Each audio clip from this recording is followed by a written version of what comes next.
অন্যের কোনো কথা বা অ্যাক্টিভিটি বা তার তৈরি করা কোনো সিচুয়েশনের জন্য যদি তোমাদের দুজনের সম্পর্কে প্রবলেম ক্রিয়েট হয়, তাহলে এই ভিডিওটা তোমাদের দুজনের জন্য। ফ্যামিলি, বন্ধুবান্ধব বা জানাশোনা কেউ, যার জন্য তোমাদের জীবনে অশান্তি হয়েই চলেছে, আর যেটা তোমরা বুঝতেও পারছো কিন্তু ভদ্রতার খাতিরে কোনো কিছু বলে উঠতে পারছো না, তখন কি করবে?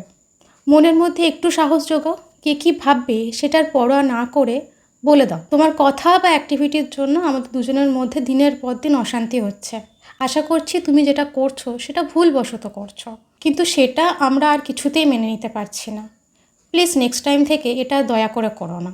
এবার যদি সে সত্যিই তোমাদের খুব কাছের হয় বা ভালো বন্ধু হয়ে থাকে, তাহলে সে বুঝবে, সেটা রিপিট করবে না।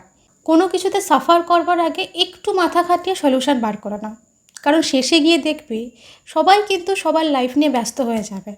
তখন তোমাদের কথা কারোর মনেও থাকবে না, আর তোমাদেরকে কিন্তু নিজেদেরকেই আগলে রাখতে হবে। আমার নিজের লাইফের এক্সপিরিয়েন্স দিয়ে আজ তোমাদেরকে এই কথাগুলো বলা। আশা করব যারা তোমরা আমার কথার সাথে রিলেট করতে পারছো তারা আমার চ্যানেলটাকে সাবস্ক্রাইব করে পাশে থাকবে।